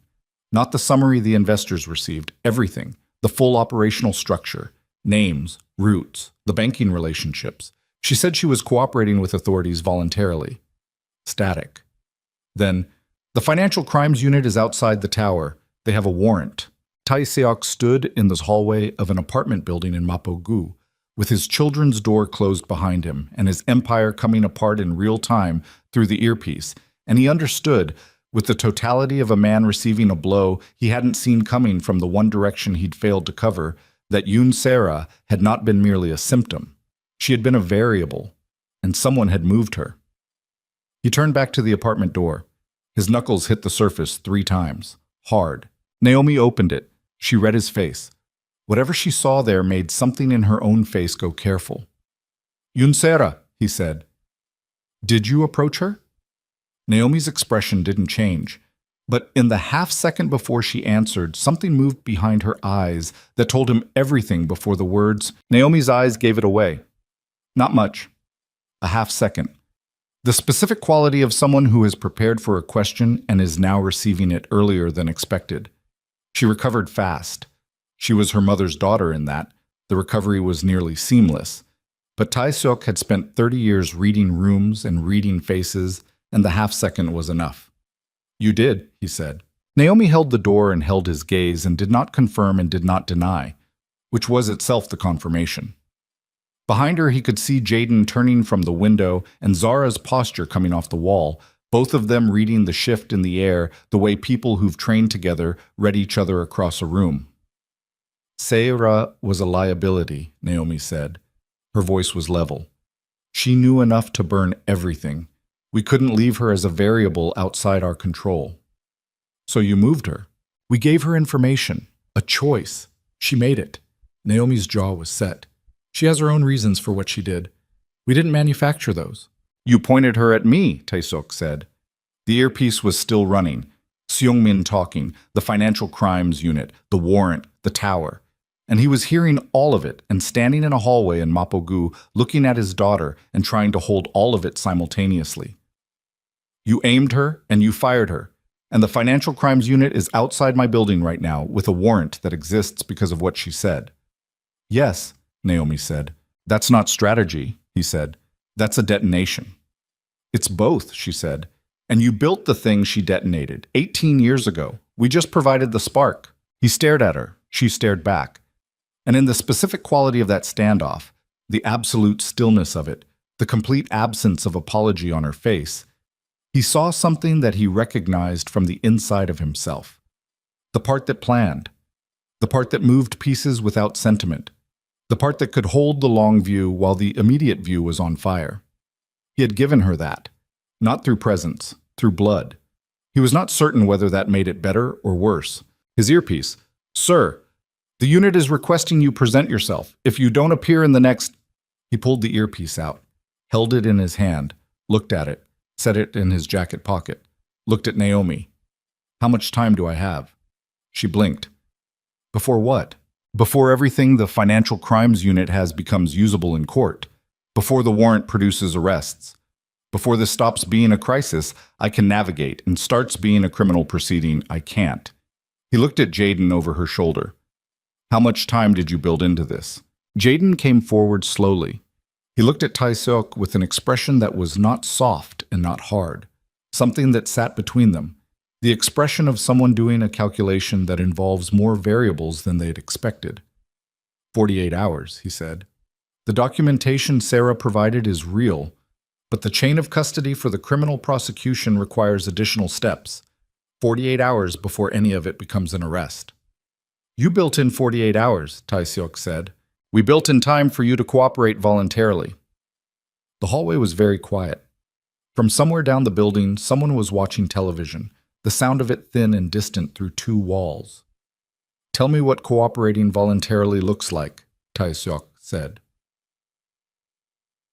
They moved inside. Tae-seok stood in the center of the main room while his children arranged themselves around him, not surrounding him, not aggressive about it, but present at all points, and he understood with absolute clarity that this was a room he did not control and had not controlled from the moment he'd knocked on the door. Naomi opened the laptop. Jaden pulled a chair to the counter and sat across from his father, standing up, which put them at near eye level and also put the counter between them, which was a piece of positioning so precise it had to be deliberate. Zara remained at the periphery. She was the variable in the room, the one whose role wasn't negotiating. He kept her in his sightline. The shareholders' meeting, Jaden said. It's in 11 days. I know when my own shareholders' meeting is. You're going to attend it. Jaden's voice was flat and direct. Not a question. Explain what I'm attending it for. To speak. On the record. In front of journalists, investors, political allies, and the board. Jaden pressed his hands flat on the counter. You're going to tell them what you did, not the financial structure, not the corporate maneuvering, the personal truth, what happened 18 years ago. You're going to say it publicly and on camera, and it's going to be the last official act of your chairmanship. Tae-seok looked at him. You want a confession. I want an acknowledgement, Jaden said. There's a difference. A confession is for courts. An acknowledgement is for people. His jaw tightened slightly. For our mother. For what she was owed the night you threw her out. An acknowledgement, publicly made, that what you did was wrong and that the people affected by it are real. And in exchange, we work with your legal team on a voluntary cooperation arrangement with the Financial Crimes Unit that limits the scope of the prosecution to what is necessary and excludes the names of people in the organization who are following orders rather than giving them. Naomi looked up from the laptop. 11,000 people work for this company. Most of them don't know what the logistics company moves. We're not trying to collapse their livelihoods. Tae-seok absorbed this. He looked at the counter, at the laptop screen, which was showing a corporate flowchart he recognized as his own architecture. At Jaden's hands, which were still on the counter, young hands, steady, no tremor, the hands of someone who had learned not to let the body broadcast what the mind was doing. And the company, he said, changes hands at the shareholders' meeting, Naomi said, legally, through the positions we've already acquired. The board will move to install new leadership. That's already set up. It just needs the public acknowledgement to precede it, so the narrative is complete. Narrative, Tae-seok said. That's what this is, Naomi said without apology. The numbers are already done. The legal transfer is already done. What's not done is the story. People need to understand what happened and why. She met his eyes. Not for our benefit. For the company's. 11,000 people work here. They deserve to understand what they've been part of and what it's going to become. He looked at Zara. She had not spoken since he'd come back inside. She was watching him with the particular attention of someone who was waiting for the thing that would clarify their decision. He didn't know what decision. He addressed her directly. You haven't said anything. Zara looked at him. I don't have anything to say to you. Say it anyway. A pause. I was 4 days old, she said. When she brought us to the airport, she carried all three of us. Her voice was entirely controlled, which made it worse than if it hadn't been. She told us that story when we were old enough to understand it. She didn't tell it to make us angry. She told it so we'd understand what a person can do when they have to. She held his gaze. You want me to acknowledge that you came here? That you stood in the hallway and you were honest and you kept the napkin? And I see it. I'm not blind to it. A beat. But it doesn't move me. You kept a piece of paper for 18 years and what she kept was us. And those are not equivalent things. He held her gaze and did not look away. No, he said. They're not. Something shifted in her face, fractionally. Not warmth, not forgiveness, but a kind of recognition, the acknowledgement that he hadn't tried to argue. 11 days? Jaden said. The shareholders' meeting. Are you in or not? Tae-seok looked at his son. I need to know one thing first. Ask it. Your mother. He stopped, breathed. Is she coming? The three of them exchanged a look, the specific look of people who share information that pre-exists the conversation. Jaden looked back at him. That's not your question to ask, he said. I know. He said it immediately, without qualification. I know it's not. I'm asking it anyway because I need to know. He stopped. The honest version of what he was feeling was somewhere below the language he had for it. In a register he hadn't used in so long, the muscles for it had atrophied. I need to know it worked, that she's all right, that what happened to her didn't. He stopped again. I know I don't get to want that. I'm asking anyway. Jaden was quiet for a long moment. Then he said, She'll be there. Tae-sok left the building at 5:30 p.m.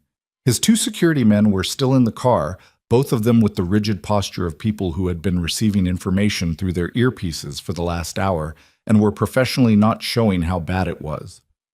He got in the back seat and said nothing. The driver waited. He said, The tower. The drive was 22 minutes in the late afternoon traffic. He spent it looking at his hands in his lap, at the Ziploc bag with the cocktail napkin that he'd put in his jacket pocket, at the city sliding past the window, the city he'd built his life in, the city where everything had happened and where everything was apparently going to finish happening. He had 11 days. He had also, apparently, the specific clarifying weight of a problem that had finally stopped being something he could avoid looking at. It had taken 18 years and the collapse of his financial empire and 3 young people in a rented apartment to produce this, and he was honest enough, in the back of the car, to understand that this said something about him that was not good. He had known, on some level, for 18 years. He had simply been very well practiced at not letting that knowledge take up space. The Financial Crimes Unit had a warrant, but they did not yet have enough to arrest. Jaden's 48-hour window was real. Tae-seok's own lawyers confirmed it when he arrived at the tower and went immediately into the conference room with the legal team. The documentation Se-ra had provided was detailed and damning, but the prosecution chain required coordination between agencies that moved at the speed of institutions, not individuals. And right now, he was still on the correct side of the institutional timeline. He had 47 hours. He sent the Financial Crimes Unit's lead investigator a written communication through his lawyers indicating his intention to cooperate voluntarily. He did not specify terms. He specified intention. That was enough to hold the clock. Then he sat alone in his office for 40 minutes and did not call anyone, and did not open any document, and did not look at his phone. He sat in the chair behind the walnut desk and looked at the far wall and thought about what Zara had said. Not the part that had been designed to wound. She was her mother's daughter in precision. She had known exactly where to place it, but the part underneath it, the acknowledgement that she saw it, that she wasn't blind, that she had named what he'd done and what he'd kept and held both things in her hands without flinching and told him the truth about their weight. He thought, Nia raised someone who can do that. He thought, I would have crushed that in her. The organization I was building required a different kind of person, and if she had been in my house, I would have spent years, probably without knowing it, grinding down exactly the qualities that made her who she is. He thought, the worst thing I did might not be what I did on the night of the gala. The worst thing he did might be simpler than that. 9 days before the shareholders' meeting, Tae-sok's world contracted to the tower and the legal negotiations and a phone that rang too often with voices he didn't want to hear. Political allies who had read the news and needed reassurance he couldn't give. Business partners calculating their exposure. 3 members of the board who wanted emergency meetings and got them and left those meetings with faces that told him everything about how the votes would go in 9 days. He let them go. He didn't fight it. He answered questions without maneuvering, which was a different mode of operating than anything he'd used in 30 years, and which felt, disconcertingly, less exhausting than the alternative. On day 7, Seung-min told him that the building's ground floor lobby had been identified by the triplets' legal team as the location for Nia Adeyemi's return. They wanted her to walk through the front entrance, the same marble lobby she'd been walked out of 18 years ago. They wanted this documented. They wanted a camera team that was not the organization's own, not a bought journalist, but a legitimate independent crew that the triplets' own people would vet. Tae-seok said yes.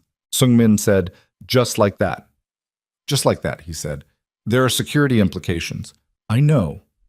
The optics of having cameras in the lobby on the day of the shareholders' meeting? Seung-min. He looked at the man who had been with him for 15 years, who had broken his nose in a fight in his 20s and never had it fixed, who had stood at the wall of every room through every bad night and said only what needed to be said. It's the right thing to do. I know what that costs, and I'm saying yes anyway. Seungmin looked at him for a moment with the expression of a man making a private reassessment. Then he nodded. Yes, sir. On day 9, Tae-seok did something that had no strategic value and no function in the plan, and that he did anyway. Alone, at 11 p.m., in his car with no driver and no security. He drove to Itaewon. He parked on the street outside the Grand Hyatt where the gala had been held 18 years ago, and he sat in the car and looked at the building. The entrance was lit up for some other event. Cars pulling in, people in formal clothes, cameras catching the arrivals. He sat across the street and watched it for 20 minutes. He was not certain what he was doing. He thought possibly that he was trying to feel what the night had actually been. Not the version he'd narrated to himself since, not the cleaned-up operational account, but the raw thing. The actual sequence of events as they had happened to a person and not to an empire. The rain had been loud. He remembered that. He remembered the sound of it on the canopy over the entrance, and the way the cameras had been positioned, and the weight of the microphone. He did not remember choosing to look away from her face. He thought he must have chosen it deliberately, but he couldn't locate the moment of choice in memory. Maybe that was the point. Maybe the worst choices were the ones you made before they were choices, in the long approach to the moment, so that when the moment came, the thing was already decided, and what you did with your face was just the final movement of something already complete. He drove back to the tower. He had 2 days. The morning of the shareholders' meeting arrived with the flat gray light of early November, which was the month it had been 18 years ago, which Tae-seok noticed and said nothing about. He was in the tower by 7 a.m. The meeting was scheduled for 10. The marble lobby below was already being configured, chairs arranged, a podium, the independent camera crew that Naomi's team had vetted setting up their equipment with the quiet efficiency of people who had been briefed on the significance of the space. At 8:15, Jae-won arrived. He came up to the office without being announced, which was still authorized, which Tae-seok had not revoked, even when Jae-won had said good and hung up. He came in and sat across the desk and looked at Tae-seok and said, "How are you?" "How do I look?" Tae-seok said. "Like a man who hasn't slept in 11 days. 7, I slept the first 4. Slept." Jae-won's mouth moved, not quite a smile. "They're here," he said. "All 3. They arrived an hour ago. They're in the conference room on 12. And Nia is..." He stopped. "She's in the building." The word landed in Tae-seok's chest, and he felt the impact of it move through him the way a bell feels sound, not hearing it so much as becoming briefly, completely full of it. He breathed once. Already. She wanted to come early, before the lobby was public. Jae-won looked at him carefully. "She asked me to tell you she's here. She didn't ask for anything else." Tae-seok looked at his desk, at the walnut surface, at the documents stacked to the right that were the last instruments of a chairmanship that ended in 2 hours. He looked at his hands. "Does she..." He stopped. "She knows you're cooperating. She knows about the shareholders' meeting." Jae-won paused. "She said it was more than she expected." "That's not a high bar," Tae-seok said. "No," Jae-won said. "It's not." The office was quiet. Through the windows, Seoul moved in its ordinary way. 11,000 employees somewhere below him starting their workday in buildings that were about to change ownership, in a company that was about to become something different, run by people who were 18 years old and had been building toward this since they were 12, raised by a woman who had survived the worst night of her life and turned the survival of it into something she could give her children. He stood up from the desk. At 9:50 a.m., Kwon Tae-seok took the elevator to the shareholders' meeting floor. The room was full. Journalists along the left wall. The board seated at the long table, their faces arranged in the careful expressions of people who had been told what was coming and still weren't certain they believed it. Investors in the rows behind. And in the third row from the front, 3 young people sitting side by side. Jaden in the center, Naomi to his right, Zara to his left, with Jae-won at the end of the row and an empty seat beside him. The empty seat was for someone who wasn't in the room yet. Tae-seok walked to the podium. He set down the folder he'd been carrying, which contained the resignation documents already signed, already notarized, already legally complete. He looked at the room, at the cameras, at three faces in the third row that looked back at him without expression, waiting. He reached into his jacket pocket. He removed the Ziploc bag. He set it on the podium where everyone could see it. A paper cocktail napkin, faded, folded in thirds, with handwriting in English that no one in the room could read from their seats, but that he did not need to read because he had had 18 years to learn it by heart. He pulled the microphone closer. He breathed. And then the door at the back of the room opened, and he did not look up immediately, but he felt the shift in the room's attention, the collective movement of 100 people's focus toward the entrance. And he heard, in the third row, one small involuntary sound from Jaden that was gone almost before it existed. He looked up. Nia Adeyemi walked through the door of the shareholders' meeting room of Kwan Tower for the first time in 18 years. And she walked like someone who had decided, before entering the room, exactly how she was going to walk through it. Not performance, not defiance. Something quieter and more complete than either of those things. The particular quality of a person who has already settled the account with themselves and is now simply moving through the final steps of something long in process. Nia Adeyemi was 47 years old, and she wore a deep burgundy dress, which was not an accident, in which Tai Seok understood the moment he saw it was not an accident, and she walked down the center aisle of the shareholders' meeting room of Kwan Tower with her hands loose at her sides and her head level, and she did not look at the cameras, and she did not look at the board, and she did not look at the man standing at the podium. She looked at her children first. That was the order of it. That was the thing that broke the room open before anyone had spoken a word. The way her eyes went immediately, without scanning, without searching, directly to the third row, to Jaden and Naomi and Zara, and the way all three of them responded to being seen by her. Not children responding to a mother, not in the sentimental register the room might have expected. Something older and more structural than that. The response of three people who had been built by someone and were now in the same room as the person who built them, and felt the full weight of that proximity for the first time in a context that was not private. Jaden looked at his mother and pressed his mouth together once. One controlled compression, and then he breathed. Naomi looked at her and did not move at all, which for Naomi was the equivalent of everything. Zara looked at her, and something in her face that had been held at controlled temperature for 11 days simply released. Not tears, not collapse. Just the specific softening of a person who has been carrying something very heavy and has just set it down, and whose body is registering the absence of the weight. Nia sat in the empty seat at the end of the row. She folded her hands in her lap. She looked at the podium. She looked at Tai Seok. He had not moved since the door opened. He was standing at the podium with the Ziploc bag in front of him and one hand on the microphone, and a room full of journalists and investors and board members around him, and he was looking at the woman he had last seen standing in November rain with her hands over a stomach that contained three people who were now sitting in the third row. And the word that came to him, the only word rising through everything else, was irreducible. She was here. Everything he had done, everything she had survived and built and become, had arrived in this room, and she was here. He cleared his throat. He looked down at the podium. He did not look at the documents beside the Ziploc bag. He looked at the napkin through the plastic. Then he began to speak. He did not use notes. He had prepared notes.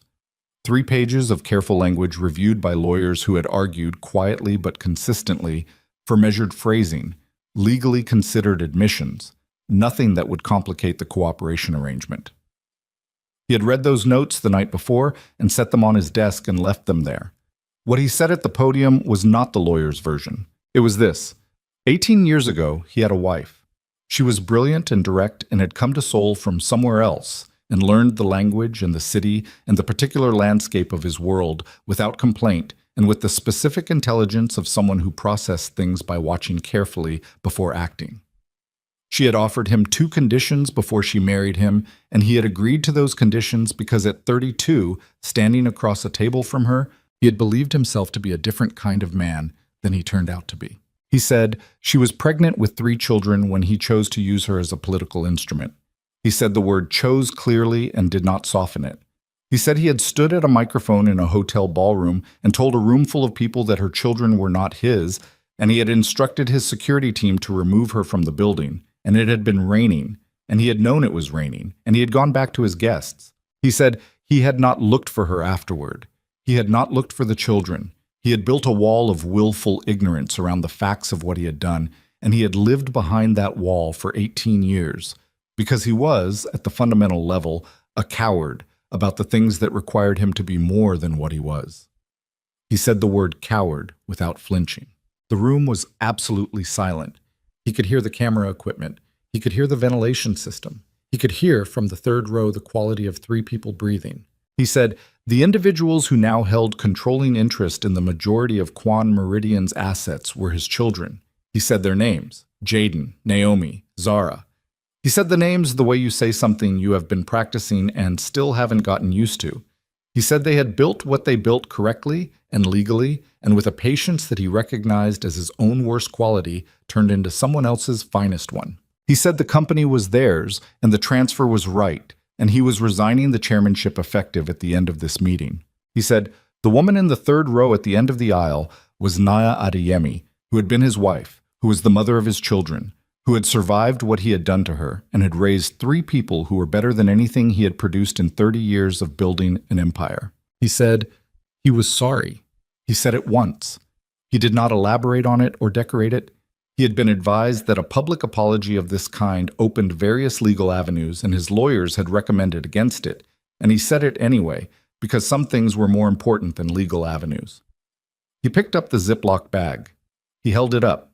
"This is a paper cocktail napkin," he said. "She wrote 2 conditions on it before she agreed to marry me. I kept it for 18 years. I kept it, and I failed both conditions, and I kept it anyway, which tells you something about the specific kind of damage a man can do to himself while convincing himself he's fine." He set it back down. "I don't have a better explanation than that. I've had 18 years to build one, and I don't have it." He stepped back from the podium.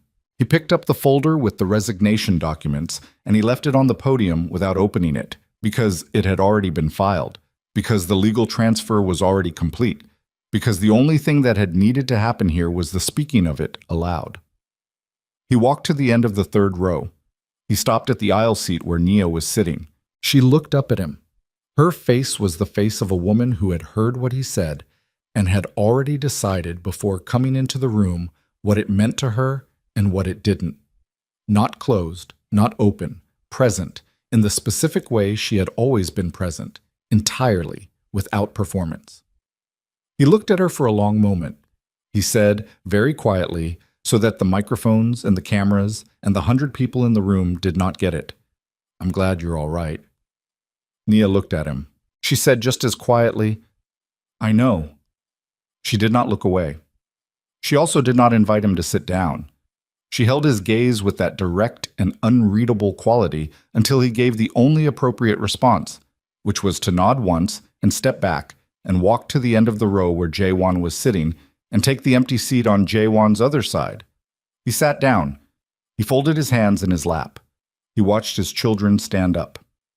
Jaden went to the podium first. He was 18 years old, and he stood at the microphone with the ease of someone who had been preparing for this specific moment for longer than he'd been preparing for most things. And the room looked at him with the fractured attention of people who were trying to process too many things simultaneously. The resignation they'd just witnessed, the names they'd just heard, the photograph that several of the journalists would later pull from their archives from Incheon Customs surveillance that now had a completely different frame around it. Jaden spoke for 14 minutes. He spoke about the corporate structure of the acquisition, clean, legally complete, properly filed across all relevant jurisdictions. He spoke about the transition plan for leadership, which had been developed in coordination with 3 independent board members who had been quietly approached over the past 6 months and had agreed, upon review of the full situation, that the transition was not only legal, but arguably in the best long-term interest of the company's 11,000 employees. He spoke about the cooperation agreement with the Financial Crimes Unit, which would address the criminal network elements of the organization's history through a monitored process designed to minimize collateral impact on the legitimate business operations. He was precise and thorough, and he spoke without a note in his hand. Naomi followed him. She addressed the investors directly. She laid out the new corporate governance structure, the reforms, the transparency mechanisms, The separation of the logistics operations into a distinct entity that would be wound down in an orderly way, the new board composition, the clean lines between what was legitimate and what had never been. She spoke about the media company's editorial independence going forward, and the real estate portfolio's restructuring, and the construction subsidiary's reorientation toward municipal contracts rather than the private ones that had served the criminal network's money movement needs. She was 20 minutes. She answered 3 questions from the floor, all of them about financial exposure, all of them answered with enough detail that the questioner sat back satisfied, which was itself a performance of competence that the room registered as something more than adequate. Zara did not speak at the podium. She moved instead to the left side of the room, where 4 individuals who had been sitting unobtrusively in the last row stood at her approach and followed her out a side door. These were the individuals who, in the following 72 hours, would work with Seung-min, who had already made a private decision about which side of the line he was standing on and had made it 3 days before the meeting, to complete the dismantling of the criminal network's operational infrastructure. Not arrests, not violence. The closing of accounts, the dissolution of structures, the quiet and permanent removal of leverage from the people who had used it. Zara had spent 6 months building relationships inside the network specifically for this process. She had been the one Seung-min had confirmed the second package to, 2 weeks before the meeting. She had planned this part alone, mostly. She had not told her siblings the full scope of it, because the full scope of it had required her to be in rooms and have conversations that she hadn't wanted them to worry about. Their mother knew. Nia had known, had looked at her youngest daughter across a kitchen table in Scarborough 8 months ago and had said, carefully, "Be careful what you carry, Zara." And Zara had said, "I know, Mama." And Nia had looked at her for a long moment and then had nodded, which was the specific acknowledgement of a woman who had once made the same calculation and had earned the right to recognize it in someone else. The meeting formally concluded at 12:47 p.m. The board voted 7-2 to accept the resignation and ratify the transition of chairmanship. The 2 dissenting votes were men who had been with the Kwan organization since Tae Seok's father's time and who voted no out of a loyalty that was itself a kind of grief. And Tae Seok understood this and did not hold it against them. The room took 20 minutes to empty. Journalists with questions, investors with lawyers, board members with the particular quality of people who had witnessed something historic and were not certain how to categorize it.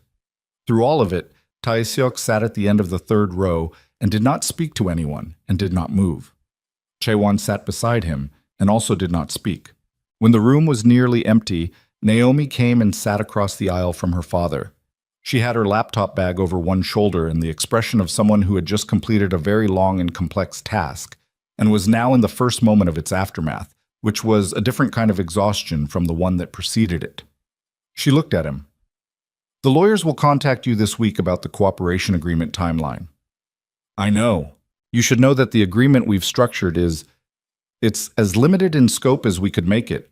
We weren't trying to—" "I know," he said again. "I understand what you did." He looked at her. "It was fair. What you built, the whole thing, it was fair." She absorbed this without expression. Then, after a moment, "You said our names at the podium." "Yes." "You'd never said them out loud before, publicly." "No." She looked at her laptop bag, at something on the strap that she straightened with 2 fingers, an adjustment that had nothing to adjust, a small motion that was about something else. It mattered to hear them said. She didn't look at him when she said it. "I'm not telling you that to give you anything. I'm telling you because it's true and you should know it's true." He looked at the side of her face. "Thank you," he said. She stood up. She went to join her brother, who was at the door with Chae-won. The lobby. It had been configured in the hour before the shareholders' meeting with the specific simplicity of something that was not trying to be theatrical. The marble floor was as it had always been. The same floor, the same dimensions, the same entrance that Nia had been walked out of 18 years ago through a service exit in the rain. The independent camera crew was positioned at a distance that was present without being intrusive. No additional lighting, no staging. The lobby as it was. Nia came down at 1:30 p.m. She came down alone, which she had insisted on. which her children had understood without needing it explained. She had spent 6 years working toward this day and 3 months in Seoul preparing for this specific moment, and she was going to walk through the lobby of Kwan Tower by herself because the point of it, the essential core of it, was that she could. She came out of the elevator and crossed to the center of the lobby and stood there for a moment. The marble under her feet, the light through the tall entrance windows, the specific smell of a corporate building, recycled air and cleaning solution, and the faint residue of 1,000 daily transactions.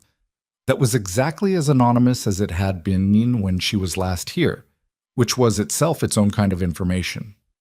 The building didn't remember her. Buildings didn't. Only people did, and the people who had been in this lobby 18 years ago had mostly moved on to other rooms. She had moved on to other rooms too. She stood in the center of the lobby for approximately 30 seconds. Then she walked toward the main entrance, through the glass doors, out into the November afternoon, which was cold but not raining, which was a different November from the one she carried, and the difference registered in her body as something physical, the particular exhale of a person who had been holding something at tension for a long time and is now, finally, setting it down. She stood on the steps outside Kwan Tower and looked at Seoul. Behind her, the doors opened. 3 people came out and stood on either side of her. Jaden to her left, Naomi to her right, Zara beside Naomi. They stood without touching her, which was the right instinct, giving her the space of the moment. And then Zara, who was the one who always did the thing that broke the formal distance, put her hand over her mother's and left it there. Nia looked at her daughter's hand on hers. She turned it over and held it. They stood like that for a while. What happened in the months after was not clean or simple, because nothing that follows a 22-year reckoning ever is. The cooperation agreement moved through the financial crimes process over 7 months. Taeseok's legal team and the prosecution worked within the framework Naomi had designed, which held. The criminal network elements of the logistics operation were addressed through a combination of voluntary disclosure and monitored dissolution. 3 senior figures in the organization who had been architects of the criminal operation rather than participants in it faced prosecution. Taeseok himself received a suspended sentence and a fine of a scope that his lawyers described as significant and that he paid without negotiation. He served no prison time. This was a fact that Zara, privately, had complicated feelings about, and that she kept to herself because she was her mother's daughter, and her mother had taught her that carrying every feeling to its destination was not always useful. Sungmin retired. He did so on the day after the shareholders' meeting, submitting a 1-page document to Jaden's new office that said simply that he had been in the work for long enough and wished the new leadership well. Jaden had the document framed, which Seungmin was told about and which produced in him, reportedly, an expression that people who knew him described as uncharacteristically moved. Lee Jae-won went back to his garden in Unpyeong-gu. Nia called him once from somewhere that wasn't Seoul, and they spoke for 40 minutes, and the content of that conversation was not recorded anywhere and did not need to be. The company was renamed. The board, under Jaden's leadership, spent 6 weeks in consultation before arriving at a name that had no connection to the Kwan family and no connection to the previous organization's criminal history. It was a clean name, a name that sounded like something that had been built from the right materials.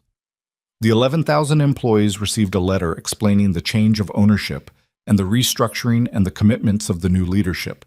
And the letter was signed by all 3 chairs of the new board, Jaden as chairman, Naomi as director of operations, Zara as head of security and organizational reform, and the attrition rate in the 3 months that followed was lower than any of them had projected. People, it turned out, were often willing to stay when they were told the truth. Nia went back to Toronto. She had a life there, a full one, built over 18 years from the materials available to her, which had not been easy materials, but which she had worked with the way she worked with everything, which was to say, directly, without complaint, without the narrative of victimhood that she had been entitled to but had chosen not to inhabit. She had a practice. She had colleagues who respected her. She had a house in Scarborough with a garden that was better than Jae-won's, though she'd never told him that. She had raised 3 people.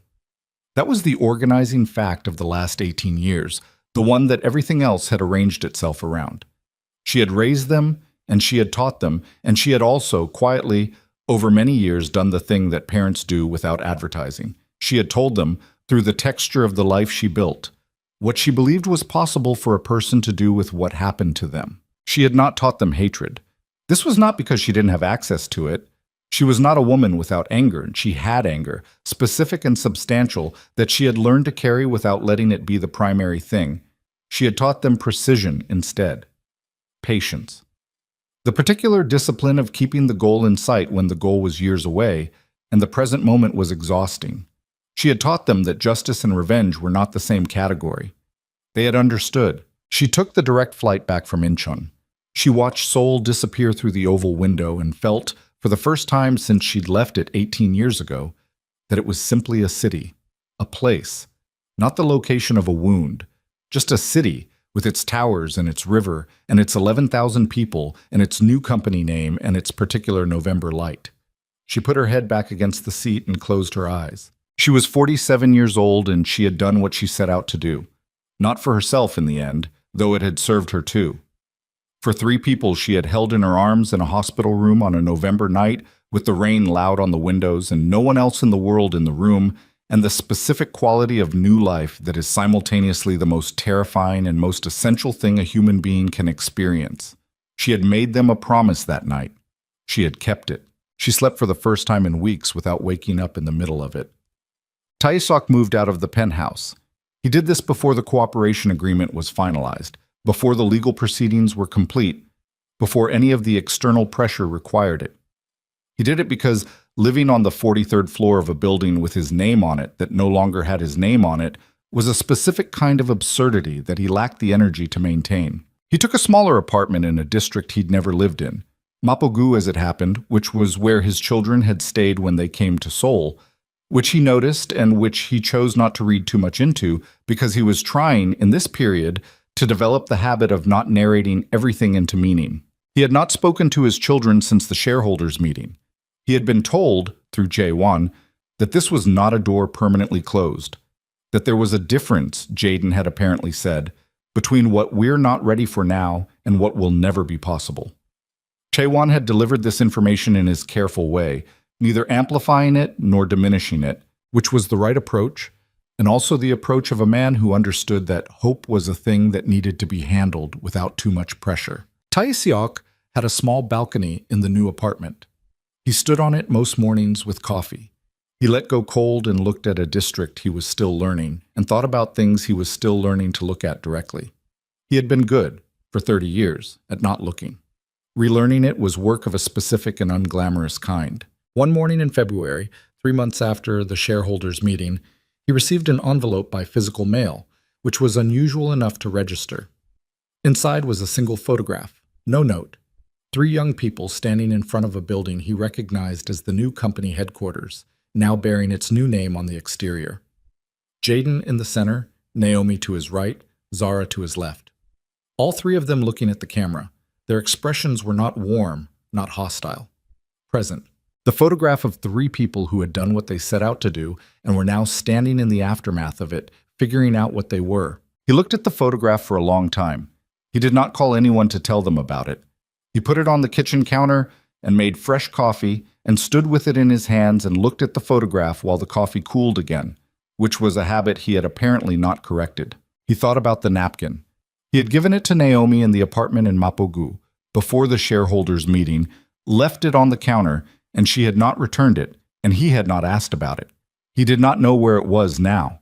He thought that was probably the right outcome for it, that it should be in someone else's hands, that he had carried it long enough and for wrong enough reasons, and that the thing it recorded, the 2 conditions, the careful English handwriting, the evidence of a choice made across a table by 2 people who were trying to be honest with each other, belonged, in the end, with the person who had written it, or with the people who were the consequence of it. He was 51 years old.